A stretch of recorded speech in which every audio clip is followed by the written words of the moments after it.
Hi guys, मेरा नाम राधिका है और मैं मुंबई की रहने वाली हूँ। आज मैं आपको ना अपनी लाइफ का सबसे वर्स्ट फेस शेयर करना चाहती हूँ। उसको झेलना मेरे लिए बहुत ही ज़्यादा मुश्किल था। मैं आपको शेयर करना चाहती हूँ क्या क्या मेरे साथ हुआ था और कैसे मैंने उससे ओवरकम किया था। मेरा एक 4 साल का रिलेशन था, एक परफेक्ट रिलेशन जैसे सबका होता है कि बहुत ही सारी चीज़ें होती थी उसमें। प्यार था, मिलते थे, बाहर जाते थे, मैसेजेस सुबह उठ के, रात को लेट नाइट कॉल्स, सब कुछ था एक परफेक्ट रिलेशनशिप की तरह। कोई कमी नहीं थी उसमें, कोई भी नहीं। बहुत अच्छा चल रहा था रिलेशन।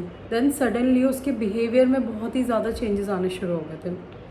जैसे कि लड़ाई होने लग गई थी, रात को फ़ोन ना करना और हर एक चीज़ों पे एक बहाना दे देना कि मैंने इसलिए नहीं किया, मैंने कॉल इसलिए नहीं किया। मतलब समझ आ जाता है ना, जब भी कोई कुछ बिहेवियर में चेंज आता है तो उसके पार्टनर को समझ आने लगता है कि ये जानबूझ के हो रहा है। तो मेरे को भी ये चीज़ें समझ आने लग गई थी। हर चीज़ में एक एक्सक्यूज़ पकड़ा देना, कॉल ना करना, मैसेजेस ना करना, हर टाइम बिज़ी रहना। मुझे नहीं समझ आ रहा था ऐसा क्यों हो रहा है।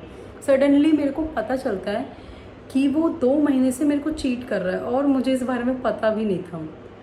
मुझे बहुत ज़्यादा बुरा लगा, बहुत ज़्यादा। मतलब मुझे समझ नहीं आ रहा था मैं क्या करूँ। बहुत ही ज़्यादा परेशान हो गई थी मैं उस टाइम। मतलब कौन भरोसा कर सकता है जिसका 4 साल का रिलेशन हो, वो कैसे भरोसा करेगा कि 2 महीने से उसका पार्टनर उसे चीट कर रहा है।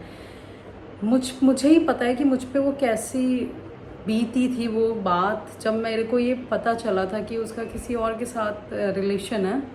बहुत इरिटेट हो गई थी, बहुत परेशान रहने लगी थी, मेरा कुछ करने का मन नहीं करता था। मैं बस एक जगह पड़ी रहती थी, बहुत स्ट्रेस, एक ही जगह पड़े रहना, रोते रहना, रोते रहना। देन सडनली ना मेरी दोस्त ने मुझे सजेस्ट किया कि एक एस्ट्रोलॉजर है देव शर्मा जी, कामाख्या मंदिर से। और मुझे इन चीज़ों में बिल्कुल ट्रस्ट नहीं है। मैं स्टार्टिंग से ही ऐसी हूँ कि मुझे इन चीज़ों में बिल्कुल भी ट्रस्ट नहीं होता है। मेरी मदर को होता है बट मेरे को नहीं था।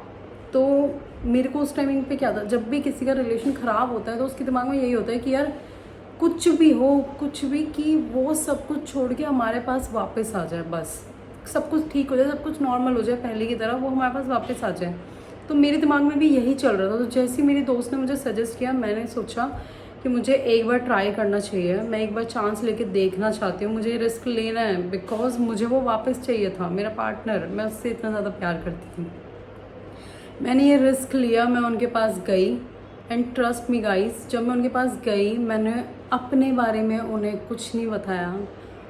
उन्होंने ही सब कुछ मेरे बारे में बता दिया कि क्या क्या मेरी लाइफ में प्रॉब्लम चल रही है और क्या क्या फेस से मैं गुजर रही थी उस टाइम। और मतलब मैं लिटरली बहुत ही ज़्यादा शॉक थी कि मैंने उन्हें कुछ बताया ही नहीं। उन्हें मेरे बारे में सब कुछ कैसे पता है।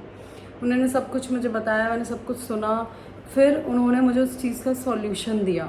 जो जो उन्होंने बोला मैंने वो सब कुछ ट्राई किया। एंड ट्रस्ट मी गाइस, अब मेरा रिलेशनशिप एक ट्रैक पे है। उसने मुझे बिल्कुल भी जो किया था, मुझे भरोसा नहीं हो रहा, वो सब कुछ ठीक हो चुका है because of Dev Sharma ji astrologer.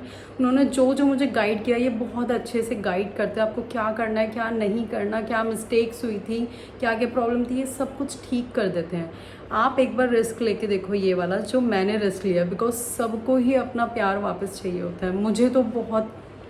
मुझे बहुत प्यार था अपने पार्टनर से, तो मुझे चाहिए था वो सब कुछ छोड़ के मेरे पास आ जाए। और मैंने एक बार रिस्क लिया, और जब मैंने रिस्क लिया तो मुझे उसका रिज़ल्ट यही मिला कि मेरा पार्टनर मुझे सब कुछ छोड़कर मेरे पास वापस आ गया और सब कुछ नॉर्मल हो गया हमारे बीच में।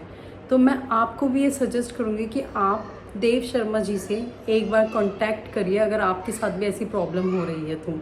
मैं थैंक यू बोलना चाहती हूँ देव शर्मा जी एस्ट्रोलॉजर का।